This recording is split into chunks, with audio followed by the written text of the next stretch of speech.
我隐藏着金圈太子妃的身份在娱乐圈打拼，当红小花以为我只是个没背景的小演员，直到我直播拍卖叶晨的别墅时，她才发现自己抢的是老板娘的男人。休息室门外，我刚要抬脚进去，就听见里头传来熟悉的男声，是我丈夫叶晨，一个女配奖而已，你想要我就给你。叶晨的语气漫不经心，像在说一件无关紧要的小事。紧接着女人撒娇的声音飘了出来，陈哥你对我最好了，我就想要这个最佳女配。我的脚一下子僵住了，手紧紧攥着衣角，心里沉得像灌了铅。那女人又问，陈哥，如烟姐要是知道了，生气怎么办啊？叶晨轻哼了一声，语气里满是不屑，他敢吗？是啊，我不敢。叶晨是金圈里有名的太子爷，没人敢得罪他，而我是他结婚3年的妻子，一直装着小白花的样子，生怕给他惹一点麻烦。可这3年里，他的花边新闻就没断过，小到陪女秘书去逛街吃饭，大到给刚出道的小花砸钱买资源，他从来都不躲着人，也从来没把我这个妻子放在眼里。圈子里的人都知道，柳如烟就是叶家的摆设，为了嫁进豪门，在叶晨面前卑微的像条不会咬人的狗。里头的女人听完叶晨的话，笑得特别开心。我隐约听见衣服摩擦的声音，猜她是凑上去想吻叶晨。忽然的女人侧过头，看见了门口的我，吓得惊呼一声，立马躲进了叶晨怀里。我认识她，经纪人赵姐跟我说过，她叫林薇薇，是最近被叶晨捧红的新人。叶晨身边的女人换了一个又一个，林薇薇是留得最久的一个。我推开门，握着门把手的手控制不住的发抖，可还是逼着自己把声音放平稳。老公，这要巧啊，你是来看我的颁奖典礼吗？我知道叶晨有本事，能左右很多事，可这个女配奖我提名的不容易，我不想拱手让给别人。叶晨听见我叫老公，眉头一下子皱了起来。你吓到他了，他一直不喜欢我在外面跟他装熟，我们结婚的事他也从来没公开过，现在被我撞破他和林薇薇的事，他脸上连一点愧疚都没有。我在心里苦笑，用力咬着下唇，把涌上来的难受咽回去。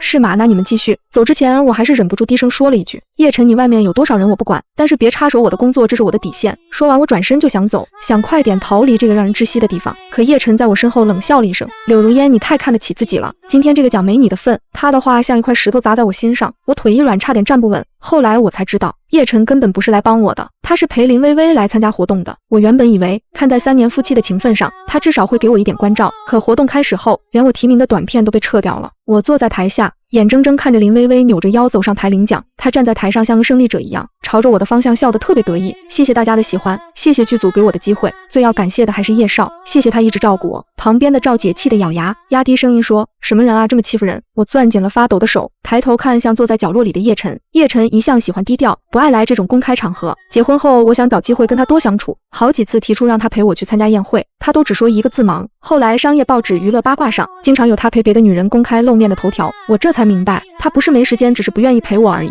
林薇薇从上台到发言结束，叶晨嘴角的笑意就没停过，那眼神里的宠溺我从来没见过。我再也坐不住了，像逃一样跑出了会场。天公不作美，外面突然下起了鹅毛大雪。更倒霉的是，我的车不知道怎么坏了，开不了，我只能站在街边，任由冷风往衣服里灌，雪落在头发上，没一会儿就化了，冰水顺着脸颊往下流。赵姐追出来，掏出手机想帮我叫车。就在这时，一辆熟悉的车停在了我旁边，是叶晨的车。赵姐赶紧把我往前推了推，笑着对车里说，叶先生您来了，正好如烟的车坏了，刚好能坐您的车回去。我冻得脑子都慢了半拍，下意识伸手去拉车门，可车门怎么也拉不开。叶晨的声音从车里传出来，特别冷淡，我没在等你。话音刚落，他就把车窗摇了上去，我的手还僵在车门把手上。他的话比冬天的雪还冷，冻得我指尖发麻。叶晨的车直接开了出去，车身差点碰到我，我踉跄着往后退了2步。我抬起头，看着他的车往前开了一段路，又停了下来。没过多久，我就看见林薇薇裹着厚厚的大衣，高高兴兴地从会场里跑出来。叶晨居然亲自下车，给林薇薇拉开了车门，还伸手护着她的头，生怕她被雪淋到。然后他拥着林薇薇上了车，车子很快就消失在雪地里。寒风裹着大雪吹在我脸上，我这才彻底清醒过来。我在他心里连个外人都不如，大概是在雪地里吹太久了。我回到家就开始发烧，我迷迷糊糊烧了一整夜。第二天早上，我撑着身子起来倒水，刚走到客厅就和回来的叶晨撞在了一起。他身上带着一股香水味，是林薇薇常用的那款，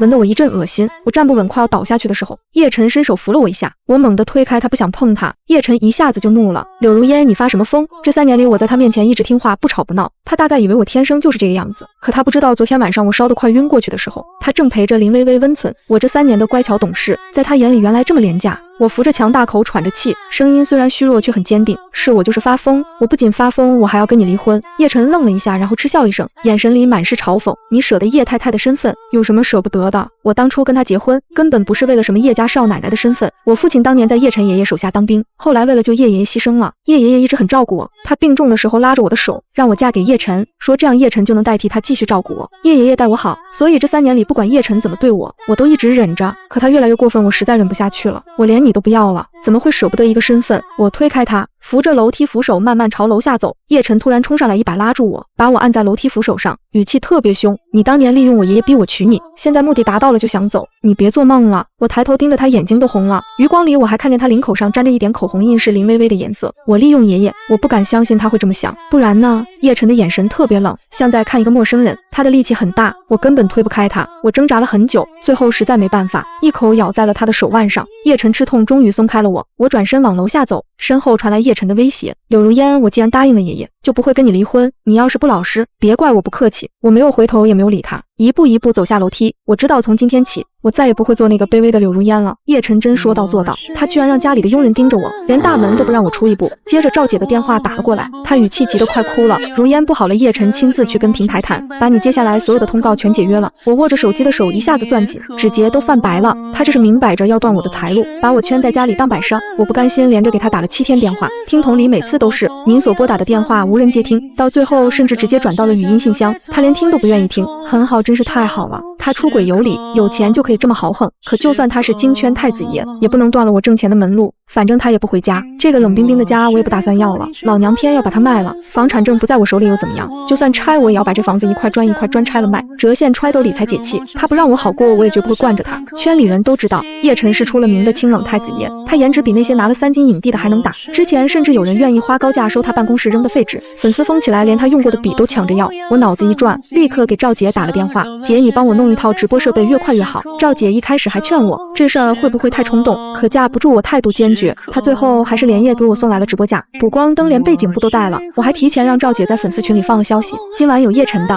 独家好东西，想要的别错过。等我打开直播间，在线人数一下子就涨了上来。之前我一直维持着小白花人设，在圈内风评不错，可今天进来的人明显都不是冲我来的，屏幕刚亮弹幕就刷疯了。如烟姐，真的吗？你要卖叶晨用过的东西，求看叶少的东西，哪怕是个杯子也行啊。一连串的叶晨晃得我眼睛发疼，我干脆开门见山，把手里的骨瓷汤碗举到镜头前，大家看清楚，这是叶晨每天吃饭必用的汤碗，他昨晚刚用过，我特意让保姆没洗，碗沿上还能看到一点痕迹。姐妹们，一口价2万不议价。说完，我转身跑进卧室，把盖在主卧大床上的羊绒被倒了过来。我把镜头对近，让大家看清被子的纹路，这是叶晨每晚盖的被子，料子是进口羊绒的，摸着手感特别软。要是现在拍，明天一早我就寄过去，说不定还能留着它的体温，就卖3万童叟无欺。弹幕很快又刷了起来，有人信有人疑，又是吃饭的碗，又是睡觉的被子，都是贴身的东西，真的假的？我也觉得有点悬，会不会是仿的？可这是如烟姐啊，她一直很乖，怎么会骗人呢？我看着这些质疑没慌，反而笑了笑。既然要做，就得让大家彻底相信。我拿着手机走到书房，从抽屉里翻出之前办手续剩下的叶晨身份证复印件，直接对到镜头前。你们看清楚，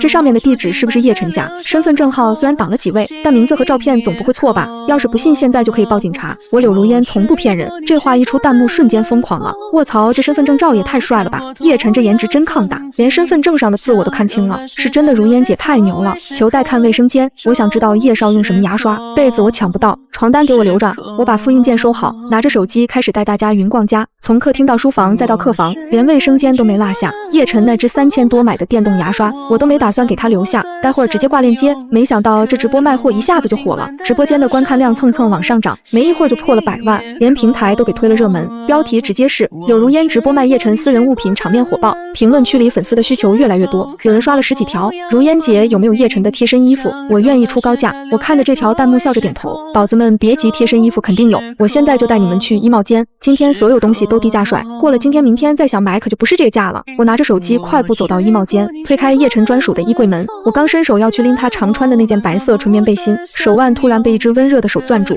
力道大的差点让我把手机扔在地上。我猛地回头就看见叶晨站在我身后，他脸色铁青，额角的青筋都快爆了，眼神像要吃人似的，咬牙切齿地说：柳如烟，你干脆把我们的结婚证也拿出来卖了得了。直播间的画面刚黑，我还僵在原地，叶晨刚才居然说结婚证。证。手机虽然被他关了，可我脑子里全是刚才弹幕的疯狂。如烟居然结婚了，我的乖女儿啊，我哭死！你们关注点错了吧？重点是叶晨本人啊，活的叶晨。刚才那声结婚证是我幻听吗？他们真的是夫妻？叶晨的眉头皱得能夹死苍蝇，语气冷得像冰，把手机关了。我一下子反应过来，一把甩开他的胳膊，还特意侧过身站到他面前，把手机摄像头往上抬了抬，必须让没来得及退出的姐妹看清，这就是正主叶晨。叶晨的脸黑得像锅底，一点笑意都没有。我忍着心里的慌，故意笑着说：“如假包换的叶晨，姐妹们看清楚了吧？来，老公笑一个，跟我的宝子们打招呼。”话还没说完，叶晨直接伸手抢过我的手机，手指在屏幕上狠狠一点，直播瞬间关了。喜欢玩是吧？他把手机往床上一扔，塑料壳砸在床单上发出闷响。你卖我的东西，问过我了吗？他脸上的怒意还没消，往前走了一步，我不得不往后退。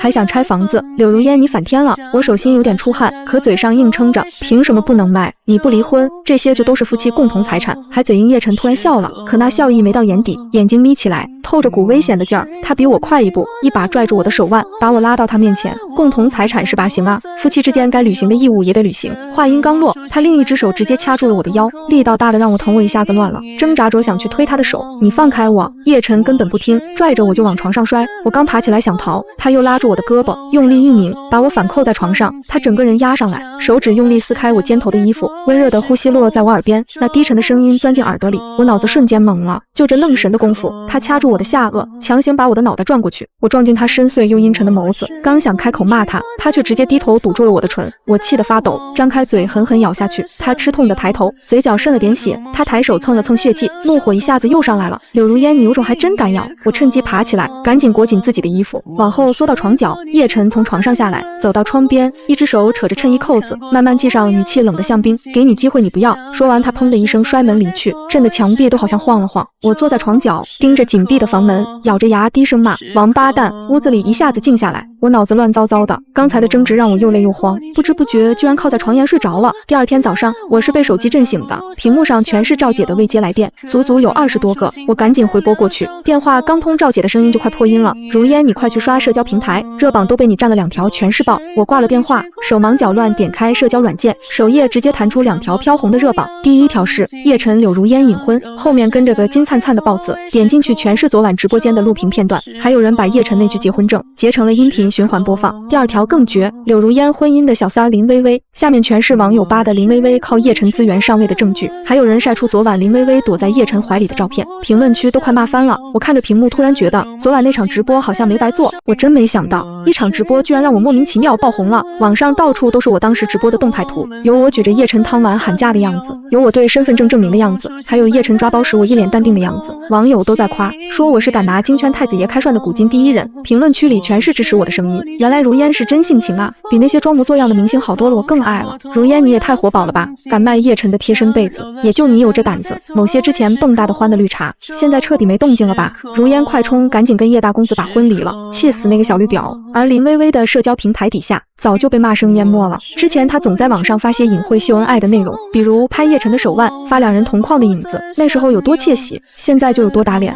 网友把她的就动态全扒了出来，每条下面都有人骂小三心机女。林薇薇因为我被全网黑，叶晨又一次怒气冲冲地回了家。他不仅跟我大吵一架，还直接用强硬手段停了我所有的银行卡。他甚至拿我之前的话对我，语气又冷又硬，毕竟这些都是夫妻共同财产，你能卖我的东西，我就能管你的钱，我能卖他的私人物品，他就敢断我的经济来源。之后他还是不让我出门，把我关在家里，说要让我好好反省。被关在家里的第3天，我躺在床上刷手机，突然跳出一条陌生号码发的彩信，点开一看，里面是2张照片，照片里叶晨正把林薇薇抱在怀里，2人身后是白茫茫的雪山，看起来像是在度假。我盯着照片看了几秒，心里居然没一点波澜。他可真有意思，把我困在家里反省，自己却带着小情人去雪山散心。不知道从什么时候开始，我已经不在乎他跟别的女人怎么样了，现在我满脑子只有一个念头，跟叶晨快点撇清关系。我想回江城老家，没了叶爷爷这个所谓的叶家，从来就不是我的家。我把彩信删掉，打开社交平台发了条动态，不好意思，最近一直占用公共资源，跟大家说个事，我跟叶先生很快就要离婚了，大家不用再祝福我们了。另外有没有过年回江城的姐妹呀？顺路的话能不能捎上我这个老乡？实在买不到车票了，妈的银行卡全被叶晨停了，我现在连买张高铁票的钱都没有。消息发出去没半小时，居然又冲上了热榜，点进去一看，大家全在讨论我要跟叶晨离婚的事，有人可惜，有人支持，可没一个人在乎我想回江城搭车的事。我悻悻地叹口气，正想放下手机，平台突然跳出一条新微博推送，发博人是沈琛，那个拿过3金影帝的沈琛。他的内容很简单，过年自驾回江城，缺个免费陪聊机器人。配图是一张他车里副驾的空位照，阳光落在座椅上，看起来很干净。我盯着沈琛的头像，指尖放在屏幕上，却不敢点开那条微博。还没等我反应过来，评论区已经炸了，网友比我反应快多了。梦幻联动沈大影帝，柳如烟要回江城搭车，我帮你艾特他了。哇靠，真的假的？沈琛你小子是故意的吧？看如烟要离婚，趁机来挖墙脚，谁懂啊？突然有点想哭。沈琛对如烟的心思，当年就有人扒过吧？互联网是有记忆的，很快就有网友贴出一张老照片，那是好几年前的夏天，我还没红的时候，在剧组后场休息，不小心睡着了。沈琛坐在我旁边，手里拿着一把小扇子，偷偷给我扇风。照片里他的表情特别温柔，动作也很轻，生怕吵醒我。我看着那张照片，心跳突然快了起来，赶紧慌乱地退出了页面。可刚退出没几秒，手机里就跳出一条微信消息，发信人是沈琛。他的消息很短，只有一句话：地址给我，年30早上我来接你。早些年我拍戏时和沈琛合作过一部剧，那时候我只是个小配角，在剧里演他的追求者，戏份少得可怜。戏里的我对他狂热到偏执，戏外的我却特意和他保持距离。沈琛那时候已经很火了，演技好，长得帅，粉丝特别多，我怕跟他走得近，被他的粉丝当成碰瓷，最后落得个炮灰的下场。可我越小心越躲不过麻烦。网友后来扒出来的那张老照片，就是那时候被偷拍的。我在剧组后场睡着了，沈琛坐在旁边给我扇扇子。照片爆出来后，他的粉丝炸了，骂我没医德，故意蹭热度。我百口莫辩，只能躲着不敢说话。那时候沈琛却在社交平台发了条消息，他在睡觉，根本不知道别骂他。他公开维护我，可粉丝更嫉妒了，骂我的话更难听。也有少数人磕我们的 CP， 说他温柔护着人。那几天我不敢上网，沈琛私下给我打了好几通电话，我都没接。最后一场戏拍对手戏时，他看到休息区的我，眼睛一下子亮了，朝着我走过来，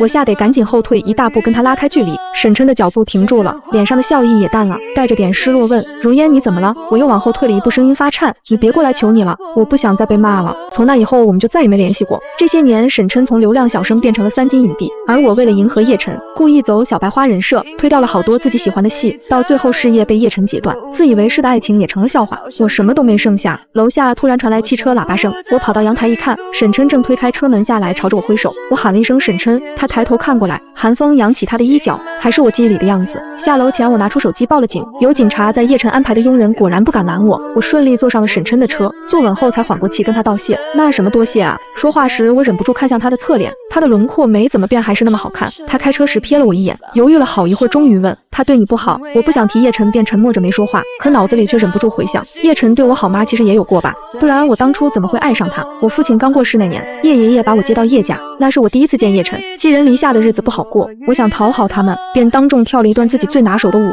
叶爷爷很高兴，叶家父母也夸我，叶晨也笑着鼓掌。没想到如烟这么多才多艺，只有我自己知道，那段舞是硬撑着跳的。夜深人静时，我总躲在被子里偷偷哭。有一次深夜打雷，我吓得缩在床头哭，叶晨却悄悄推开门进来了。他看到我哭，声音都急了：如烟别怕，就是打雷而已。他坐在我旁边，轻轻擦掉我眼角的泪，问我怎么了。我把脸埋进被子里，小声说：我想爸爸妈妈了。他拍着我的背安慰：不哭了，以后这里就是你的家。我信了他的话，以为他是在意我的，可他给了我一点温柔。等我陷进去后，却毫不留情地转身离开。到了沈琛的声音打断了我的思绪，我看着眼前熟悉的老房子，心里一阵发酸。父亲过世后，母亲因为心脏病发也走了，这里已经很久没人住了，院子里落满了灰尘。沈琛没说什么，挽起袖子帮我打扫卫生。天还没黑，我们又一起去菜市场买了菜。我不会做饭，全程都是沈琛动手，他厨艺很好，做的菜特别香。吃饭时我问他：你也是江城人？他摇头，给我夹了块小鸡腿。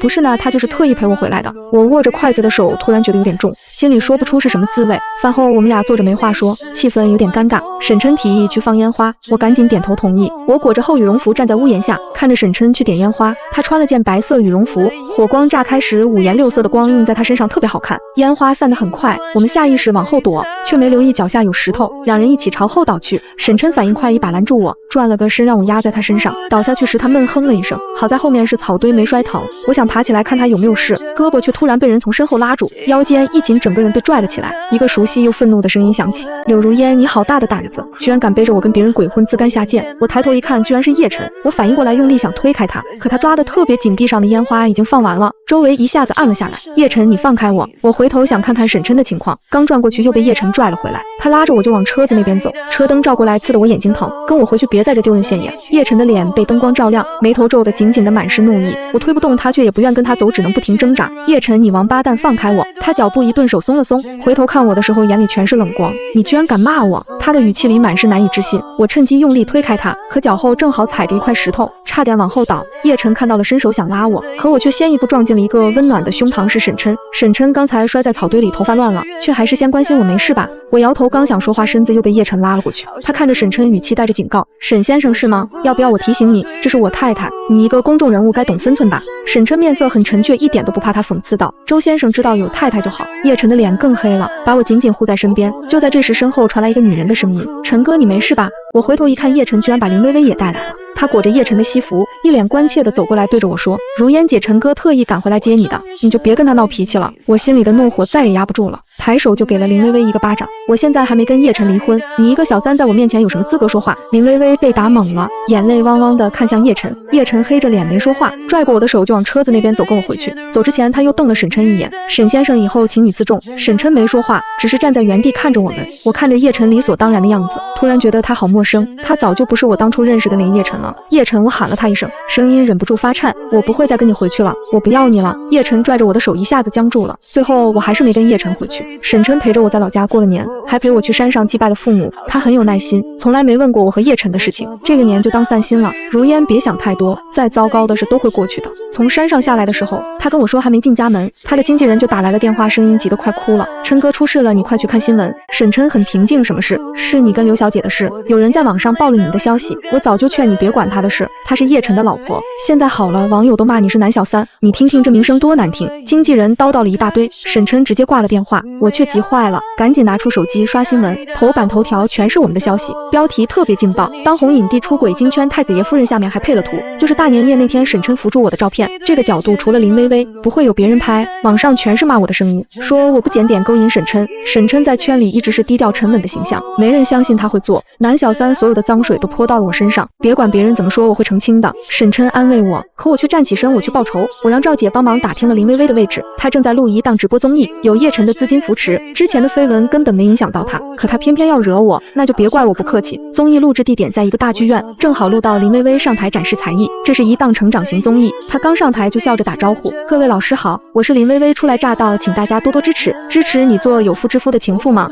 我直接推开门走上台，因为是直播，工作人员根本来不及掐断镜头，镜头扫到我，听到我的话，弹幕瞬间炸了：卧槽，正宫来撕小三了，太劲爆了，刺激啊！不过这俩看着都不是什么好人吧？有钱人真会玩。林薇薇之前还装蠢，现在被戳穿了吧？林薇薇吓得脸色发白，场控想过来拉我，却被副导拦住了。我一来节目收视率直线飙升，这么好的免费宣传，他们怎么会放过？一群人都在旁边看好戏，林薇薇没办法，只能硬着头皮否认：你在胡说什么？我没有，我不是。我一步一步走近他，拿出手机对到他脸前：你是不是小三？我不在乎，我就问你，这些照片是不是你发的？是不是你在背后造谣？如果是，就当众给我道歉，给沈琛道歉。林薇薇往后退了一步，抿着嘴摇头：不是我，而且你们本来就抱在一起了，照片上都看得清清楚楚。她装出一脸无辜的样子，我攥紧拳头，真想再扇她一巴掌，可我的手还没伸出去，她却突然往后退。舞台很高，她倒下去的瞬间，我下意识伸手想拉她，可她却故意朝我靠过来，我重心不稳，一下子从舞台上摔了下去。那么高的地方摔下来，我的脚踝瞬间传来一阵剧痛，根本站不起来。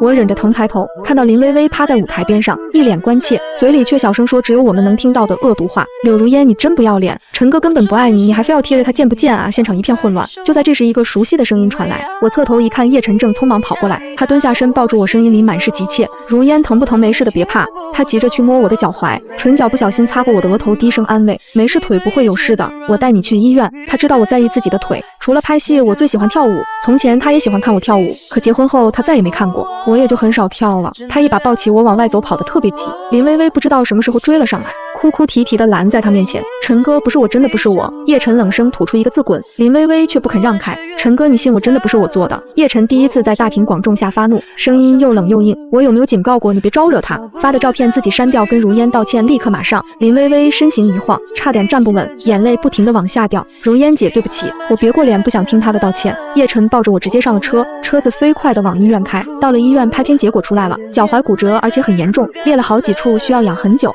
叶晨急忙问医生，那他以后还能跳舞吗？医生犹豫了一下，这个要看恢复情况，大概率会有影响。我打断医生的话，看着叶晨说，没关系，反正我也不打算再跳了。叶晨愣住了如烟，我看着他认真地说，叶晨，我们离婚吧。叶晨半蹲在我病床边，刚才跑太急，呼吸还没平复，他看着我，语气带着恳求，如烟别闹了好不好？闹了这么久，气也该消了吧。他伸手想摸我的脸，整理我额间的乱发。如烟，你以前很乖的听话好不好？我低下头，情绪落到了谷底。我不是真的乖，叶晨，我在你们面前装乖，只是为了讨叶家人开心。那时候我父母都不在了，一个人孤苦伶仃，只能靠装乖活下去。叶晨的喉结动了动，落在我脸上的手开始发抖。我拉下他的手，轻轻推开，心里又酸又胀。不过有件事我想跟你解释清楚。叶晨一下子握紧我的手，眼神里满是期待。你说如烟，只要你高兴，你说什么我都听，我做什么都可以。我慢慢摇头，鼻尖酸得厉害。我当初同意嫁给你，是真的因为喜欢你，不是逼爷爷。爷爷对我那么好，我怎么舍得逼他？叶晨的眼眶瞬间红了，他抓着我的手更紧了。如烟，我知道了，我信你，别说离婚了，我们回家好不好？我坐着没动，收回手推开他。可是现在我已经不喜欢你了，叶晨，我不想喜欢你了，喜欢你太累了，我不能一直抱着他给的那一点温暖欺骗自己一辈子。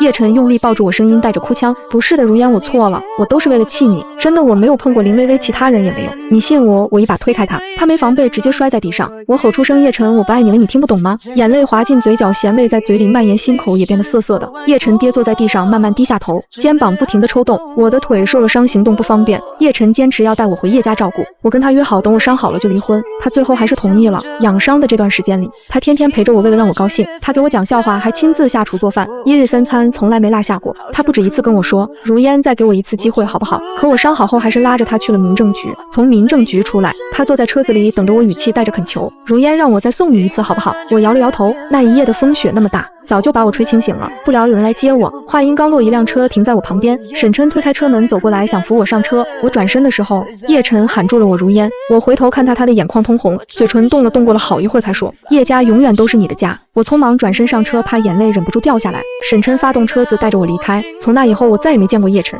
后来我从赵姐嘴里听说，我们离婚那天，他在回去的路上出了车祸，撞得很严重。他一直等到康复才把消息放出来。有媒体采访他，问他为什么隐瞒伤情，他说他是咎由自取，也有几分私心，怕在意的人担心。记者追问叶先生说的是前夫人吗？话筒递到他面前，他的脸色一下子僵住，眼底红了一片。他颤着手推开话筒，站起身离开了。电视画面最后定格在他落寞的背影上。赵姐把我手里的平板拿走，叹了口气，还放不下呢。我摇头没有。赵姐又说有个大导演的戏，男主角是沈琛邀请你演女主角，你要是接了事业，肯定能再上一个台阶。我还是摇头不了。赵姐骂我，你怎么这么倔，跟头降驴似的，笨死了。这一年里，沈琛给我抛了不少橄榄枝，我都没接，他那么优秀，不该被我耽误。我笑了笑，站起身走进直播间。网友们在评论区开玩笑，今天卖什么？不会又有叶晨的私藏吧？我看着评论，心里突然释怀了。我对着镜头说，今天不卖货，今天跳舞。